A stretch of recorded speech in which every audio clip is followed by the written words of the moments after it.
touch of your lips, dear, but much more for the touch of your whips, dear. You can raise welts like nobody else as we dance to the masochism tango. Say our love is a flame, not an ember. Say it's me that you want to dismember. Blacken my eye, set fire to my tie as we dance to the masochism tango. At your command, before you here I stand. My heart is in my... Hey everybody, welcome to this week's episode of the A-slut Podcast, Advice, Sex, Love, with Understanding and Trust. I am your host, Simon Bell. We've only just started this podcast, so I'm still really excited. This week we have a different kind of guest in. We have a couple, and a polyamorous couple, Scott and Kaylee. They've been together for a couple of years. I'm really excited to talk to them about their experiences. One of them's quite new to poly, one of them's, let's say, experienced. We talk about a whole bunch of different things in it. We talk about the kids that they had together, how it was sort of spurring over to poly for Scott, how Kaylee was able to introduce it, how upfront they were, how their relationship works, for lack of a better term. So yeah, I'm gonna keep my chat short and sweet before we get straight into talking with Kaylee and Scott. This week for me has been decent. I work a lot. I work 60 hours a week, while trying to fit in all of my social graces as well. I found out that Panic at the Disco is going to be in New Zealand soon, which is awesome for me. I might be going up and doing that.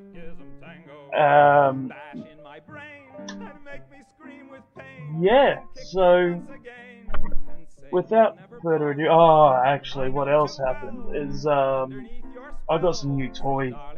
I always like getting new toys. They're always fun. They're always exciting. I have toys that I use on myself, use on my partner as well, use on anybody who wants to, really. I've been talking to this great new girl over in the UK, which has been lovely. She's still quite new. I might have her on the pod at some point, who knows. I have some really cool guests coming up as well, which I'm really excited about. An old friend in Canada who might be coming on. A few of my favourite people in New Zealand as well might be coming in live and having a chat. So yeah, I'm looking forward. But for now, without further ado, here's my chat with Kaylee and Scott. I hope you guys enjoy it.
Okay, so now welcome to the show, Kaylee and Scott. How are we, guys?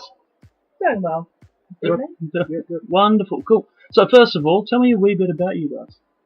Kaylee first? So I'm super into crafting. Mhm. I make lots of stuff, so like crochet, knitting, painting, bath bombs, all that fun stuff. Love it. Wonderful. And Scott? So I'm a geek. I play board games, role-playing games, paint tabletop miniatures occasionally, sci-fi, that sort of stuff. Laughing, Yep, that's it. I like live action role play, Nice. something that Scott's going to get started in here in Christchurch again.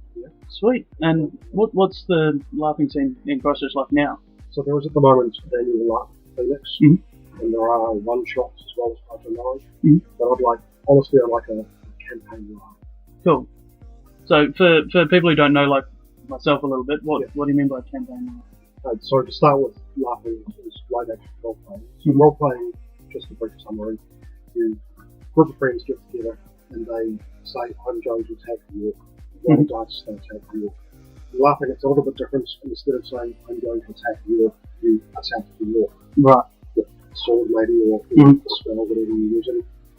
And then there's theatre style, so it's more political and that sort of thing, with a bunch of people doing whatever the sort of behind the scenes type stuff, just to community people who are trying to grab power maybe. Cool.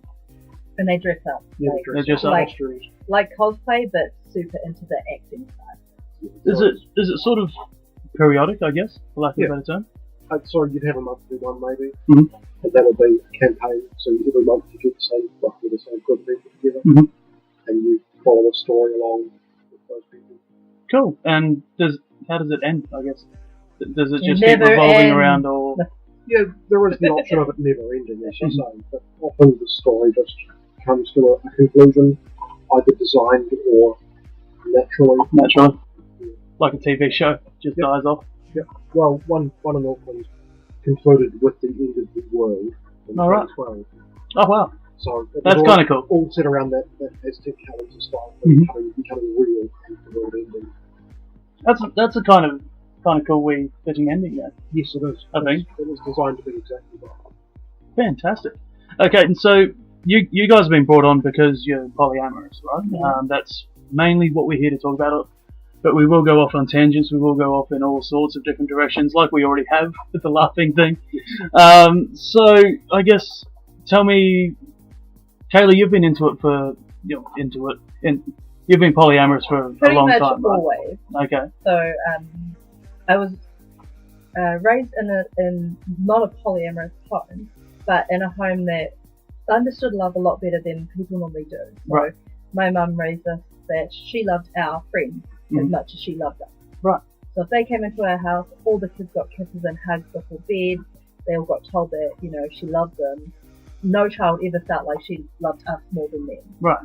And so we always understood that love was very open and sharing, and it wasn't like, you choose one person and this is it. Yeah, one love for everyone kind of thing. Yeah. And then I moved into a household and we kind of fell into a relationship. So we lived in the house, just naturally as like really close friends, then more. And then we kind of realized after a while that we were actually all dating. The whole house. The three of us Oh, wow. living in the house. Fantastic. Not secretly or anything, like, it was very open and stuff. And Yeah. then, from that, we lived as a triad for about a year and a half. Then Just did you really sort of, lovely. at that point, did you realise what polyamory was or anything like that, or was it just something that naturally came through, or? It was something that just naturally came through. And then after that, then I started looking up stuff about it to be like, how do you deal with this situation? And, finding out like things about like compersion and how to deal with jealousy in it. And, yeah. Cool. And how long ago was that? That was It was when I was 19. 19 and you're Like forever ago, 35 now. 35 now. Jeez. Yeah. So, you've been around for a fair bit. You've Yeah.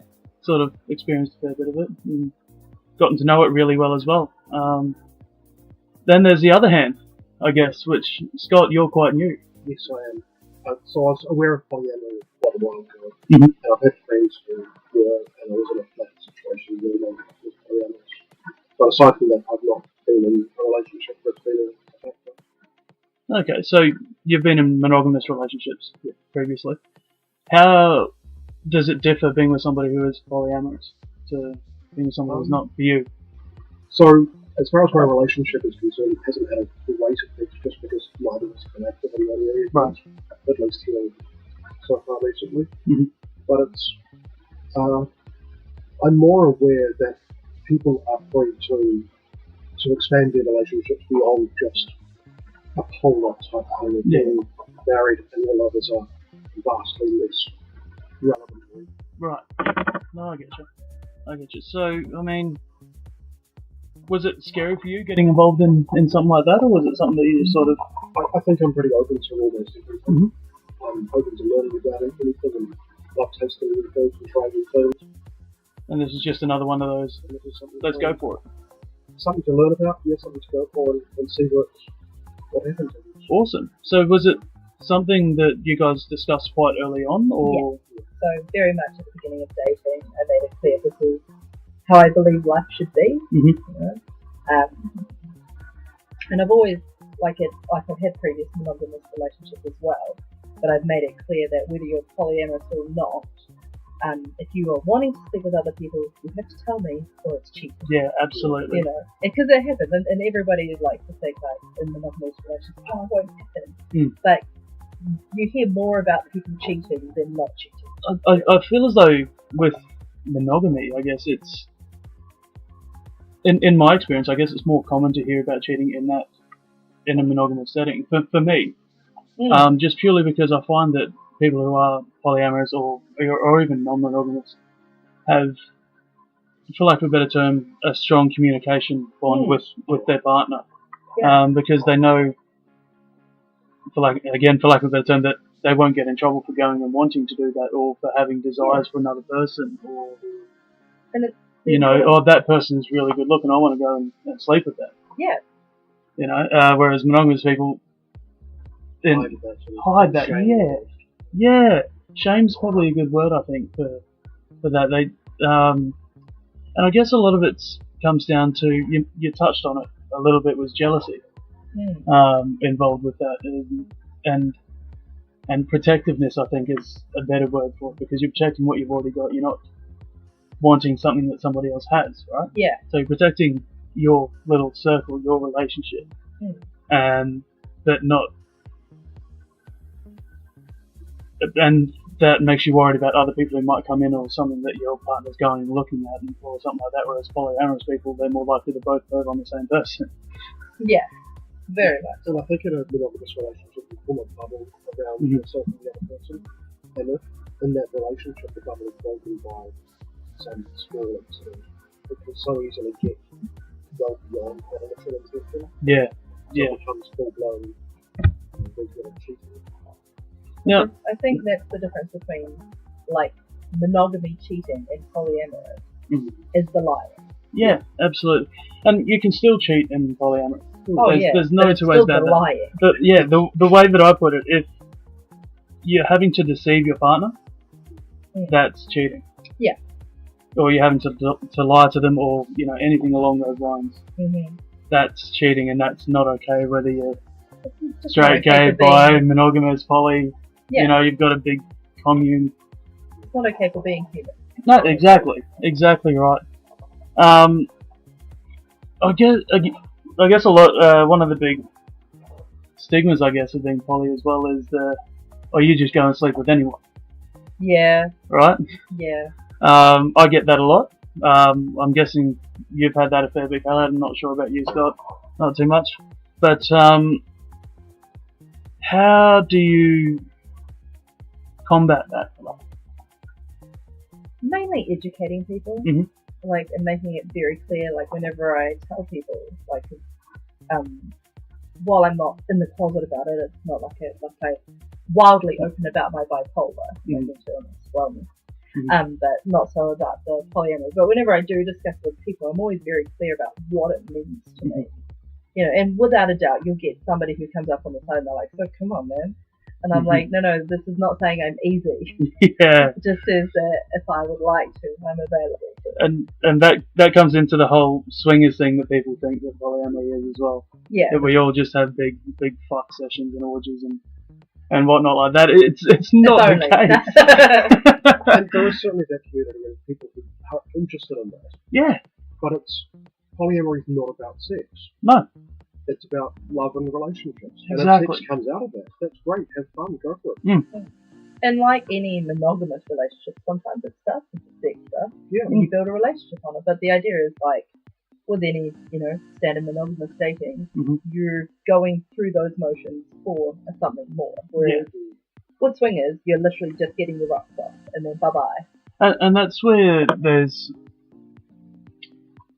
a difference between non-monogamy and poly, and there's a whole bunch of different terms that I guess a lot of people don't quite understand or grasp yet, because non-monogamy is sort of, for me, the tree that holds everything in it. Yeah. Around anything that's obviously not monogamous, but then you've got your open relationships, which is more your swinger style. Yeah. For lack of a better term, you've got poly, which is multiple relationships within a group, for lack of a better term. Throw some more at me. What more do you know? Well, I can't think of any at Bringing the third one into a bedroom, for example. Yep. So that's your open side, I guess, for that. Cool. And just going back, it's one of those huge things where people do think that it's all about being able to sleep with whoever you want, whenever you want, and basically all about sex. And it's interesting that you touched on the point of education on it. We not long ago at our last poly meetup had a big education night around poly. Yeah. And around jealousy and compersion and whatnot. So tell us a wee bit about that and how that went. I was actually really stoked because I've been with the poly organisers since we started, and it was really, really awesome.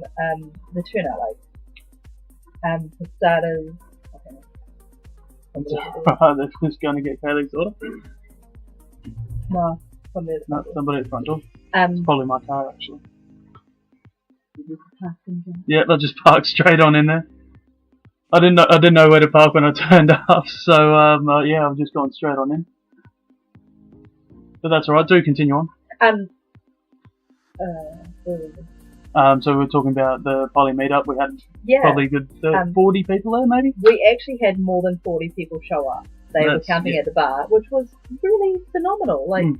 Because previously there have been some people who have tried to make a movement with poly in Christchurch a couple of years ago, and max they would have 10, 12 people show up for any of the events. And to get 40 in one location for a speaking event where, we openly discuss jealousy and your workbook and how to work through it and have really good input from people. And I honestly expected about 25 people to show up, and then for half of those to bail to the bar, where they would laugh and giggle and interrupt the whole time. But yeah. Is that my car? No. Just the lady saying hello. And so was wanting to visit. Fair enough. Yep. Yeah.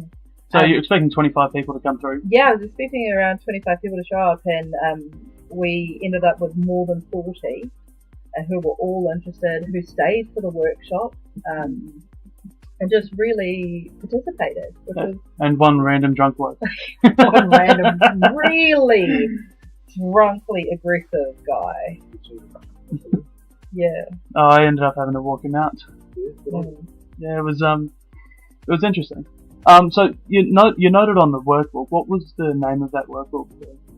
I bought a copy. Oh, we do have a copy here.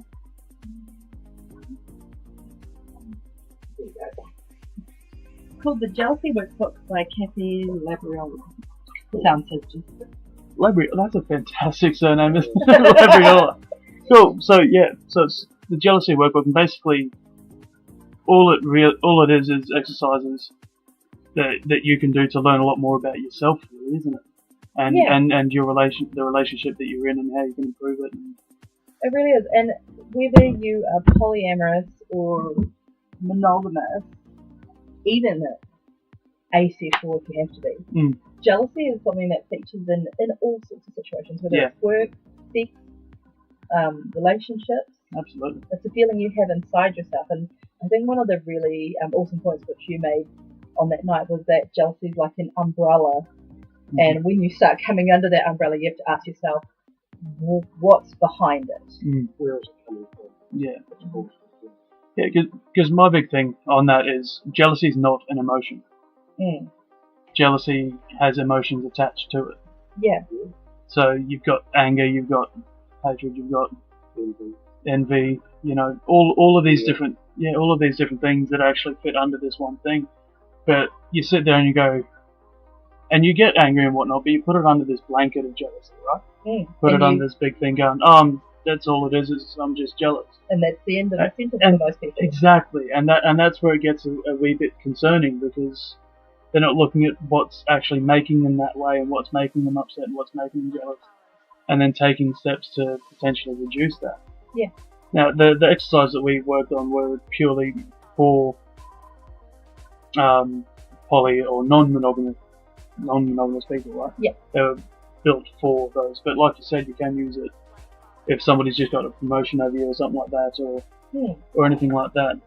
The other part of it was, and you noted on it, was compersion. Yeah. Now, a lot of people may not know what compersion is. Who wants to say?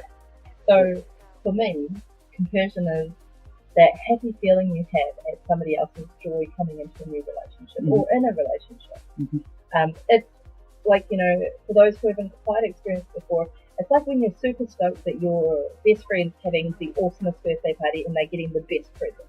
Yep. So you're not getting anything out of it.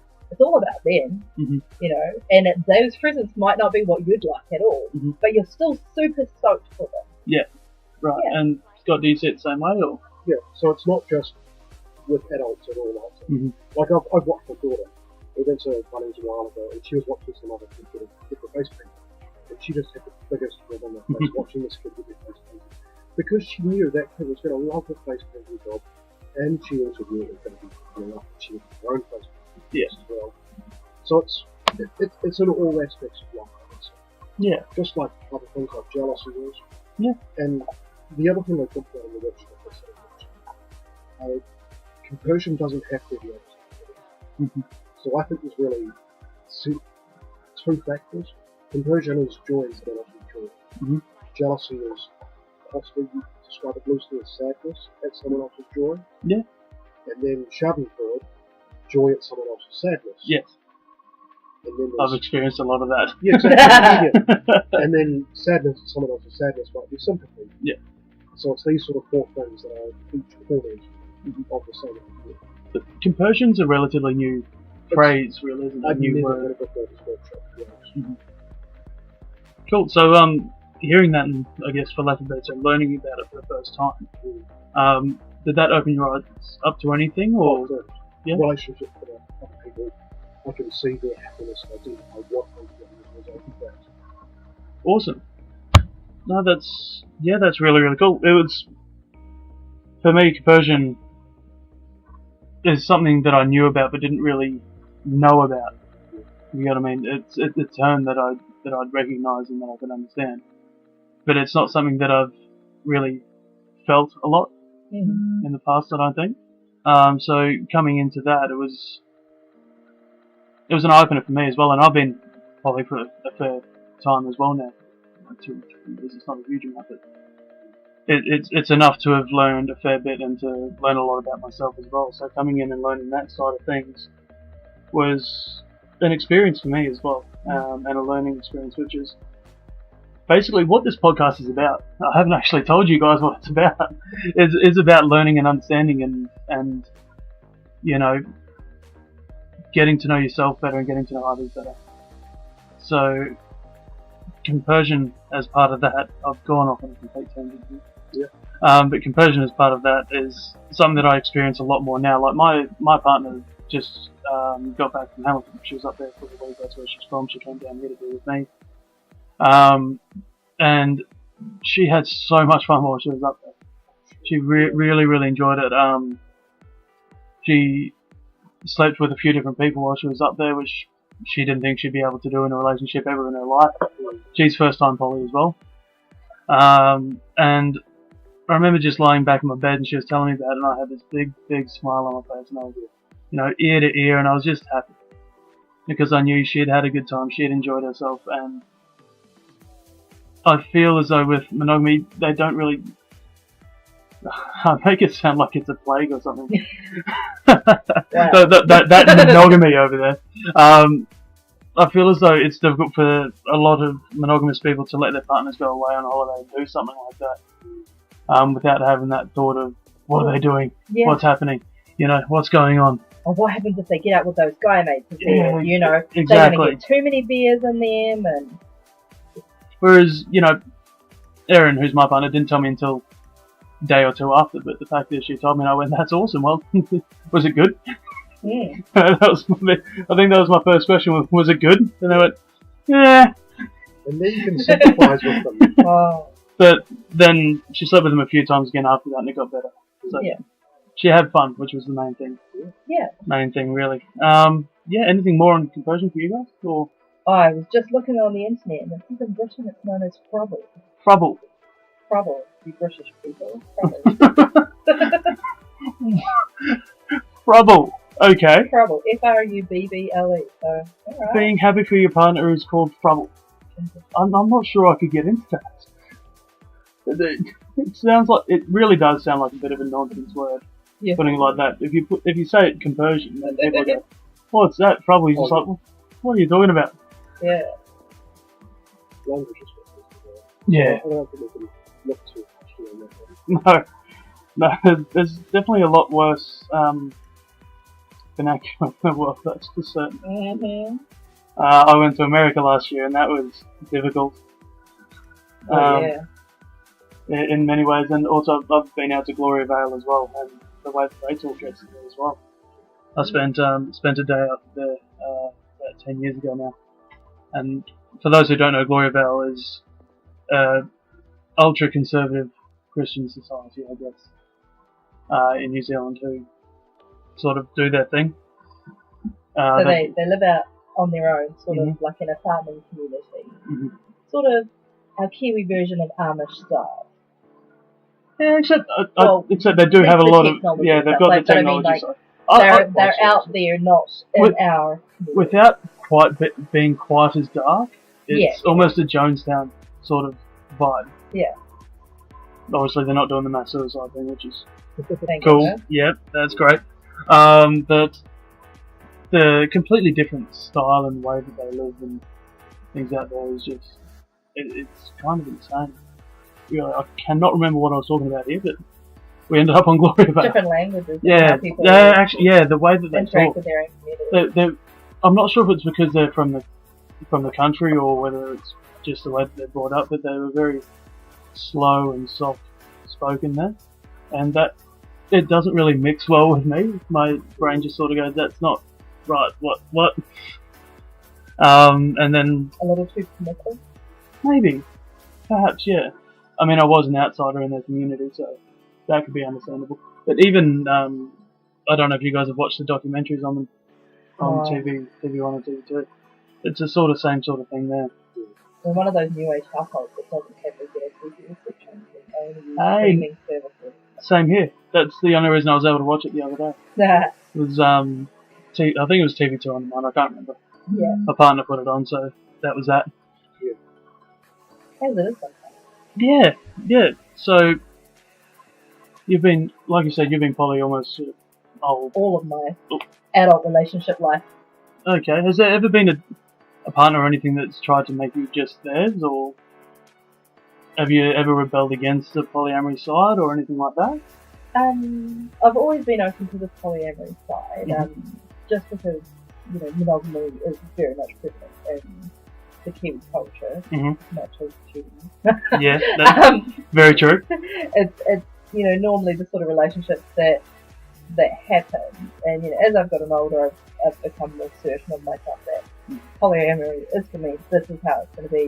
When I started dating Scott, very much how I presented it. That's me. Is that like a first date thing, or pretty much? Yeah. I was like, I consider myself queer, as in not straight. and polyamorous. And if those are not okay with you, you need to move along and find another lady. And okay, I'm just going to touch on that queer for a moment. Because a lot of people think that that's gay. Yeah. I view queer as being, again, going back to the jealousy term. It's an umbrella term for anything that's not straight. Yeah. That's what it is to me. And a lot of people said that, especially you go to your rednecks, you go to country Australia, country New Zealand, even. They said, "Oh, those damn queers."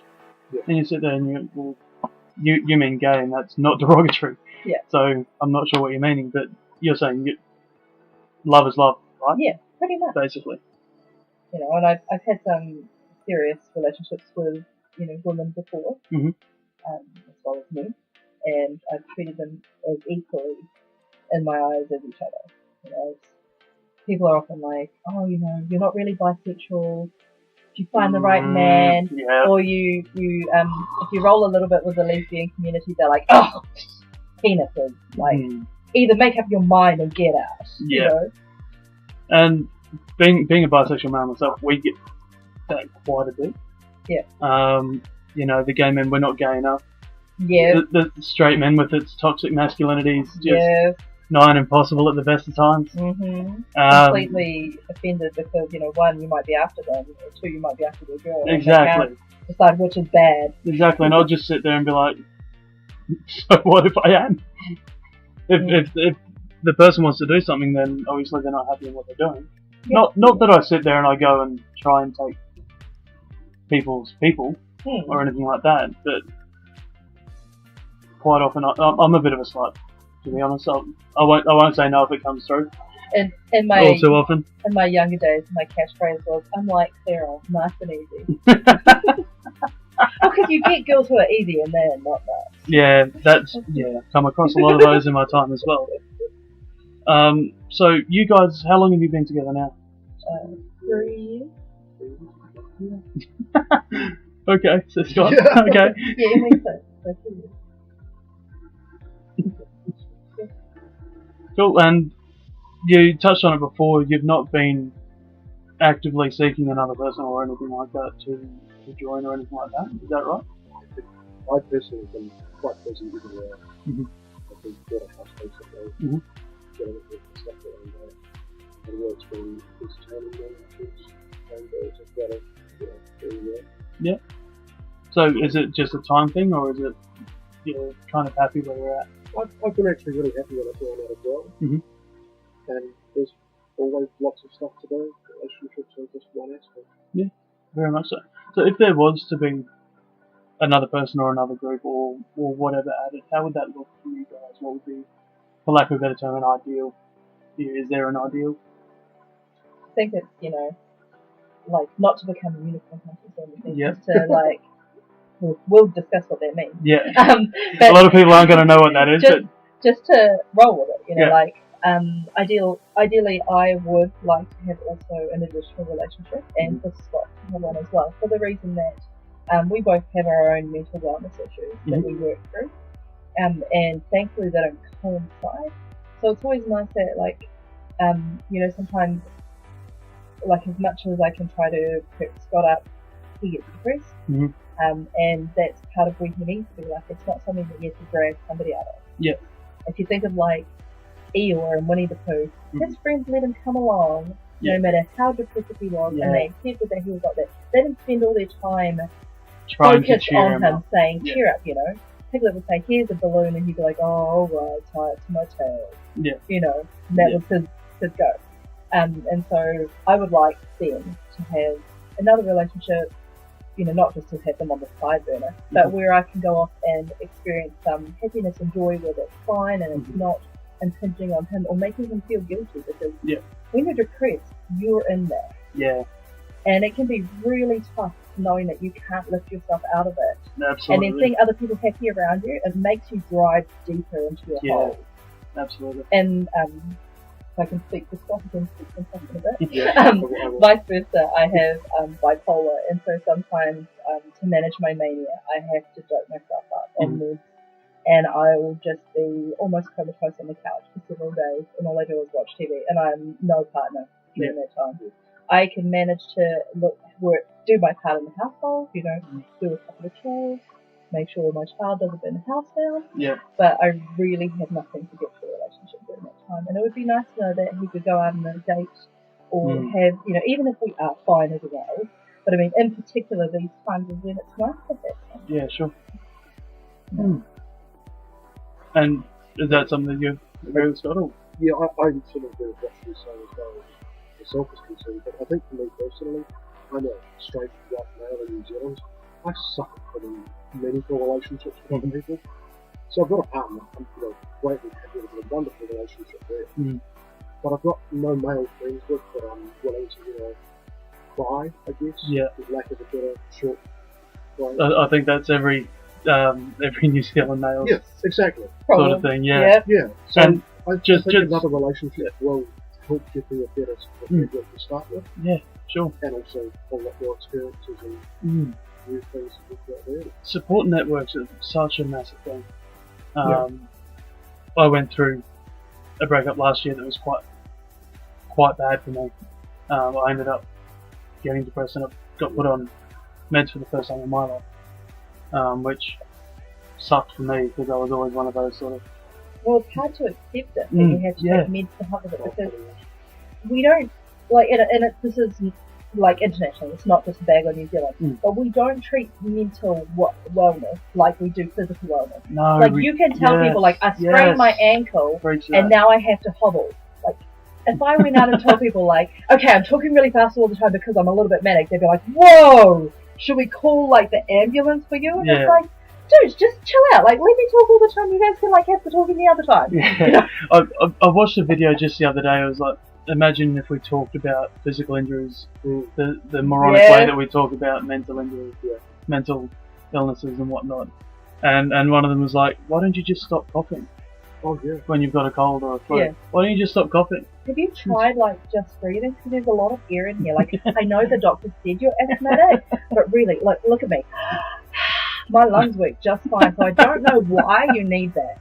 Like, exactly. Put the inhaler down. And where we're from in New Zealand, that's a huge thing that happens here. It's kind of amazing how much that happens here.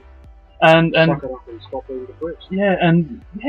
And with the straight male thing that I was almost interrupting you with a moment ago, that takes me back to the point of toxic masculinity in this country is such a big thing.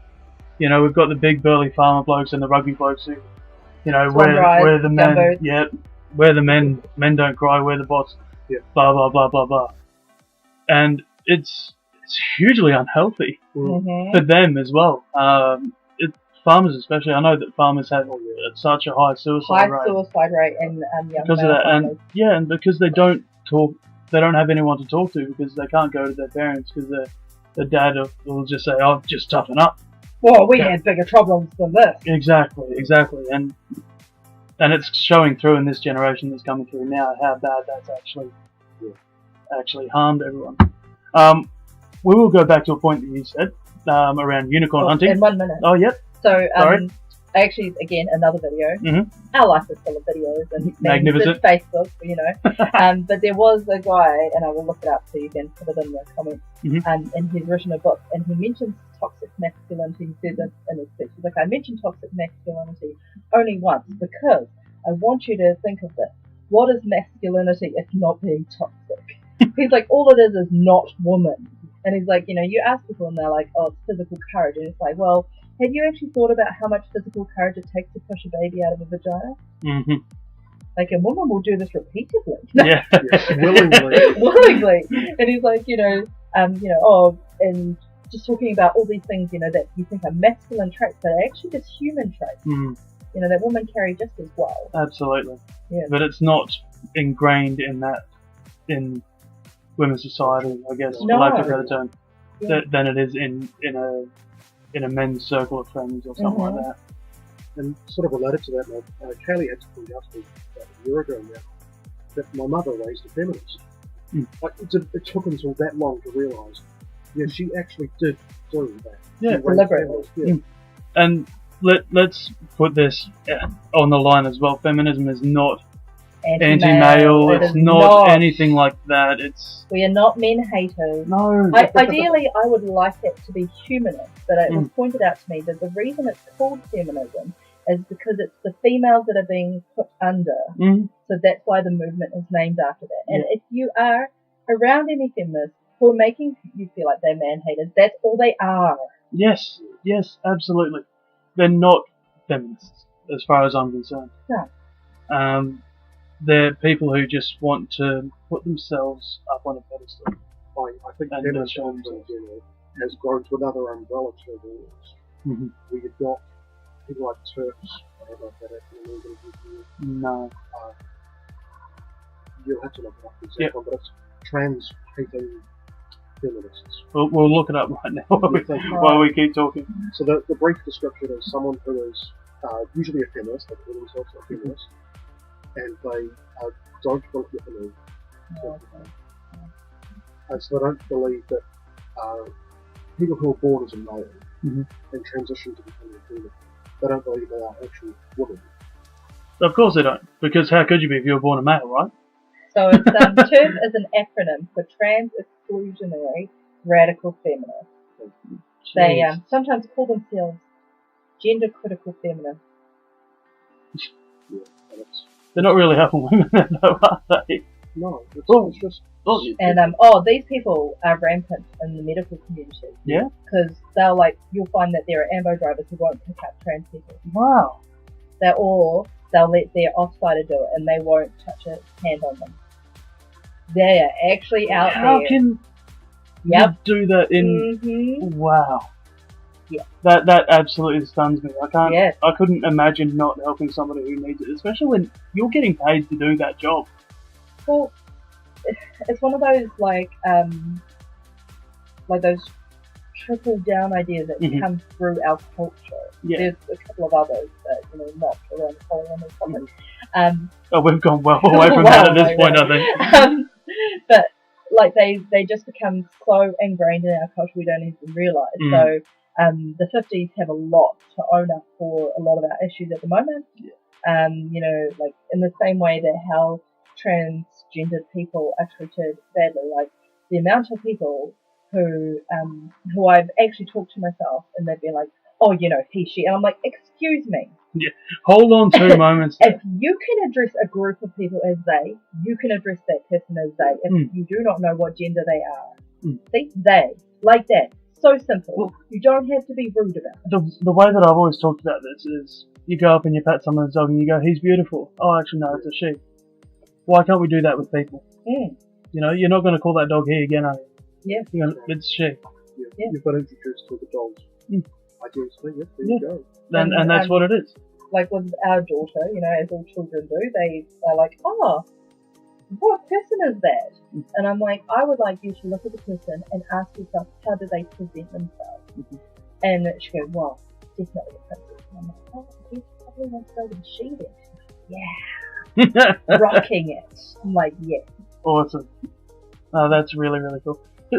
It's interesting because we talked about feminism as equal amongst all parties. Yeah. And then you've got this TERF, which is trans exclusionary radical feminism. Well, you can't really have that feminist part on there, can you? Because it's not what feminism as a movement. That's what I'm looking for. Yeah. So it's kind of it's like Christian terror. Yeah. It's one of those terms that just really can't be stuff out. Yeah, because Christians can't be terrorists. Oh. Of course not. They shouldn't. The KKK never existed. Well, neither can Muslims be terrorists. Yeah. Because if you're going against the word of God, the word of Allah, exactly, you're which terrorist really is. Yeah. There's always going to be radicals in every movement, every group, every thing, for lack of a better term. Alright, I'm going to drag us back to unicorn hunters. Yes. Because those people were probably We've gotten right off that. Hang on, did they even mention that? So, what often happens in couples is like if you think of it like as the standard monogamous couple who's done their dating stint, engagement, marriage, possibly children. The children are like, it's normally like around the time they start being like 6 or 7, a little bit older, and then they think, what if we did something other than monogamous? And, so then they normally try swingers because it's the most Yep. advertised common thing that Yeah, you hear sure. about as swingers. So they try that, and then they decide that it's a little soulless. Mm-hmm. It's kind of super fun when you get first into it because you're bored after all those years of monogamy.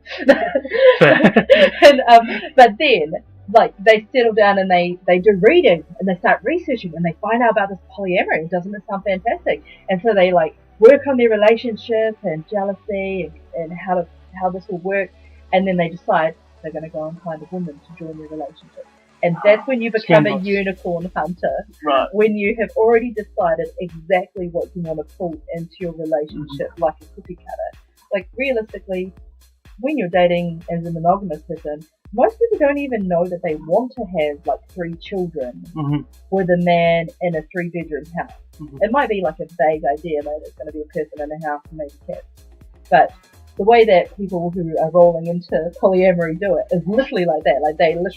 They're like, okay, so we want between 35 and 45, and just like a shopping list. And the reality of life is you're not going to find that. Almost definitely not. And also that you might find that the person you're attracted to is not even attracted to your partner, or your partner's not attracted to them. Yeah. And then suddenly there's all this jealousy about oh, well, didn't we agree to go into this together? Why are you off having fun without me? I'm left on my own, and then they get bitter.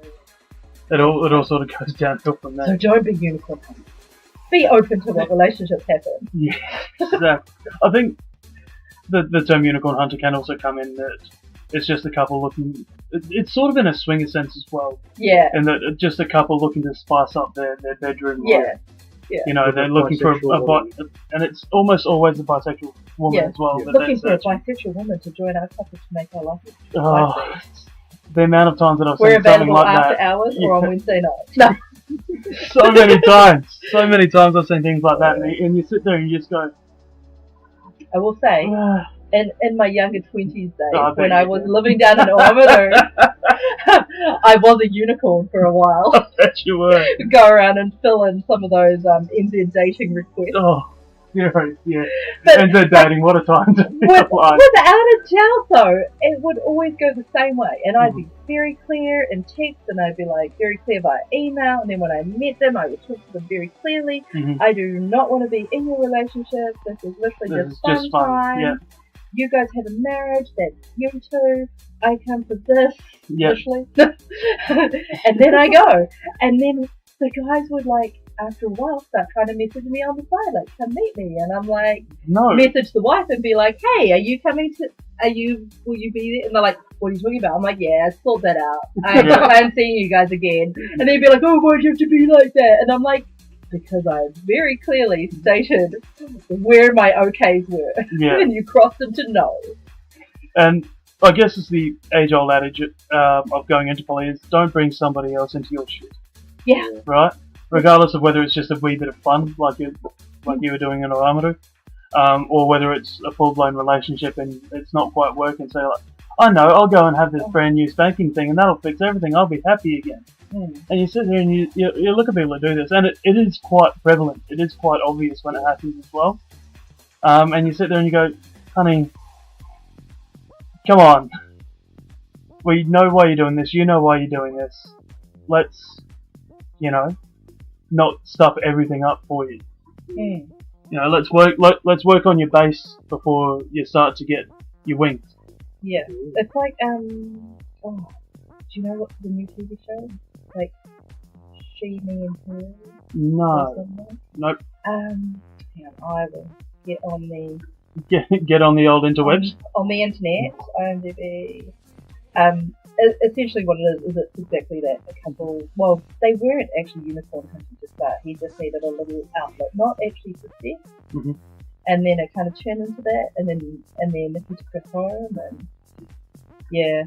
And then it was a polyamorous relationship. Pretty much, but not anybody who's seen that show, don't follow that model, because 90% of the time it's not going to work. No. Oh. Oh, dearie me. That sounds like it could go wrong in so many ways. You, me, her. You, me, her. Actually, I have heard of that. I haven't watched it. I have heard of it. Centers around a three-way romantic relationship involving a suburban married couple. A relationship involving. Okay. Yeah. And there is like so much sneaking around and lying and almost a how not to polyamory. very much. Yeah, like they actually pretend that she's like their niece to the neighbours. Wow. So that the neighbours don't know why she's sleeping over so much. So she's quite a lot younger then, or something like that. Or, I'm guessing. Have you watched it? Or? Yeah, I watched a couple of episodes. I'd say she's not handsome, but like sort of like us, late 30s and she's in her 20s. Right. So not to the levels of what some might call creepy. No, not creepy, but yeah. But I didn't want to use the word creepy because you do you as long as it's not a word, Yeah. I'm all about that. Yeah, cool. I don't think I've got a lot else to talk about. Really? I think with polyamory, the biggest thing for us has just been making sure our relationship's really sound. Yep. We work a lot on communication, and that's just because, like, as we've discussed before with you, there's like the love languages, and ours aren't exactly the same ones. Neither are mine, my partners. And so it's just trying to like manage those, foreign languages. Yeah. In a love language is a second language. When you say love languages, obviously there's 5 of them, right? Yeah. You're talking about giving gifts, physical touch, quality time. I can never remember the other 2. There's acts of service, yep. And talking. Cool. Yeah. So I would implore people to figure out what their love language is. Yes. Because mine's big on physical touch. That's my big one. But the way that I give mine is usually through gifts. Yeah. So you've got the love language that you receive and the love language that you give out. And they can be a mix of all of those things. They don't have to be just one of them. But I know my big one for going out is gift giving, and then from that point it'll be touch. But I know that my main one is if I don't come home and get a cuddle or a hug, then I'm feeling a wee bit iffy for the rest of the evening, sort of thing. And sort of like, are we okay? Hey, is there something going on? Exactly. Have I done something wrong?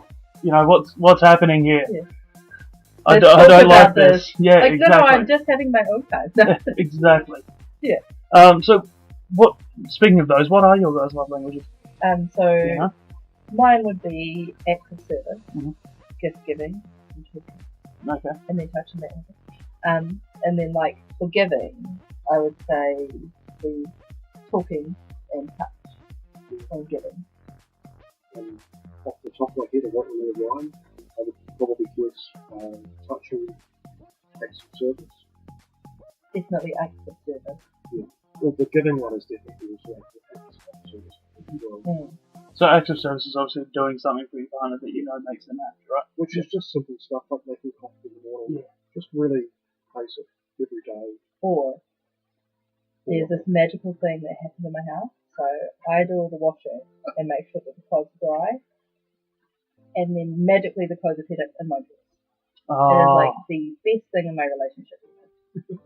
I remember seeing a comedy sketch. Yes. Quite similar to that. With the coffee table. Where that's right. And the wife, the girlfriend's gone. Okay, I need to tell you this now. Every time I put my leftovers on here, yes, I go to sleep. I get up in the morning, and they're gone. Like, I put washing on there the other day, and it went. There was a magazine right here that I finished reading. And I put it down, and it disappeared. It got put away in the drawer. Yeah. And what I love about that is so he had the cops there, and he had the cops because the girlfriend was missing, and he thinks she fell on the table. What I love most about the start, the build up of that ad, is the look on the woman's face. She's just like, are you fucking me? Are you kidding me? And then the male officer is like, no, I've got one of these at home myself. And the guy's like having a real bro moment, and she's standing in the kitchen like furious, like, oh, the idiocy, she's just walked out on you. Oh, dear me. So, on that note, just be good to your partner, guys. One other thing I've heard, as well as love languages, I've heard of apology languages. languages. Mm-hmm. So we actually listened to something together a while about that, Mm-hmm. and we've got to look into it more. Or was it the multi-emery podcast? Yeah. Great podcast. Yes, thank Love you, those Simon, guys. for putting us onto that. Yep. So tell me more about that. I must have missed that episode. I don't remember enough, but there are various types of apology language, Mm-hmm. and it's sort of like the love languages, Mm-hmm. but instead it's for apologies, and I can't really tell you what more. So that's I'm just going to have a quick Google, a good idea. and that might tell me a little bit about it, because that's something that could be quite interesting to me. I have to apologise quite a bit. I'm very forward with the way that I talk and the way that I speak, so I can sometimes be a little, Put yourself deep in a hole before you realise. yeah, yeah, Oh yeah, Dogs I, like that. little bit like that. I get this. I keep this giant spade in my back pocket. It comes out constantly sometimes. Yep. And I find, like, I start warning him, and he's like, yeah, but I have to get this out of the book. And I'm like, oh my god, he's just gone for like an excavator. And there's the verbal diarrhea. Yeah. I'm like, just stop now. Okay. Apology languages. Okay. Quick and dirty tips. I don't like the sound of that one. This is from a website Okay. called quickanddirtytips.com. Jesus. Sometimes it's all we have time for. Yeah. So, the first one is expressing regret. Yeah. So, talk, I guess. Accepting responsibility. So this isn't, I'm not sure these That's are more languages, just how this to is just a apologise. process, yeah. So I'm not sure that's it, but I'll get onto that and I'll talk about that. Yeah. I might even have a wee bit after we've talked that goes on the end of this bit, and I can talk about that with just the listeners. That's something I definitely want to get a little bit more knowledge on. Because, I mean, we talk about the different ways Here we that we go. can communicate and things like that. Here we go. So, multi-emery podcast is 125. Mhm. What's your apology? 125, what's your one? That's going to be me when I go to work on Wednesday morning. I'll send it to you. Wonderful. So, yeah, I work early in the morning. That's when I do all my podcast listening. So I get up at 3 o'clock in the morning, I make the headphones on, and away I go. That's what, yeah. So there's a few different ones that I like listening to. Obviously the multi-emery one that you guys listen to. There was another one that I put you guys onto as well that I can't remember the name of. I'm sure I put it in the group. But that's fun. Guys We Fucked is another fun one. A couple of comedians from New York who basically bring on guys that they've done and talk to them about it. Brilliant. Okay. It's really, really good. Really, really clever. And then there's the Man Hall podcast that I listen to quite a lot as well. Yeah, I haven't really been in the podcasting except for Welcome to Nightmare. That is You phenomenal. two I made a love point that. of writing it down when I was asking for podcasts to listen to. There are hundreds of They are. Yeah. Oh. Yeah, so my podcast is, like, I listened to a couple of wrestling podcasts because I was hugely into that for a while. Obviously the sort of sex life advice stuff, like, multi-emery stuff, and history, funnily enough. I have a few ancient Greek history things that I listen to. Not really the era of history that I'm into. I like my Victorian and I like my World War II stuff. But yeah, you never know what you're into until you sit there and you actually get involved with it, like a better thing. Yeah. But yep, I think I've kept you guys long enough now. We've been talking for almost an hour. So again, thank you very much, Kaylee. Thank you very much, Scott, for having me and coming on. That's right. It's, We'll have you back again if the polyamory situation changes. Fantastic. Give you some updates. Sounds good to me. Sounds good to me. Alright guys, again, thank you very much, and I'll talk to you guys soon.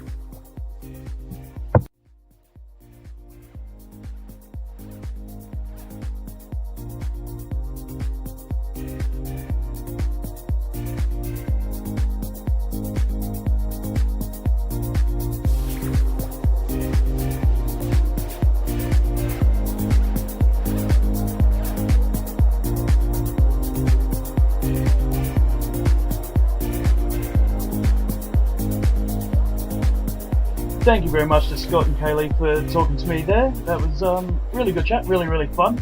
I enjoyed that quite a lot. This has been the A-slut Podcast, advice, sex, love, with understanding and trust. You can email me if you have any questions or anything like that. That's something I'd love to get into this podcast. That's aslutpodcast@gmail.com. If can find us on Facebook at A-slut Podcast, and you can find us on Twitter at A-slut Podcast. I look forward to interacting with everybody, hopefully get some emails in, give some advice out, and go from there. Thank you very much for listening, those of you that have, and I will catch you next time.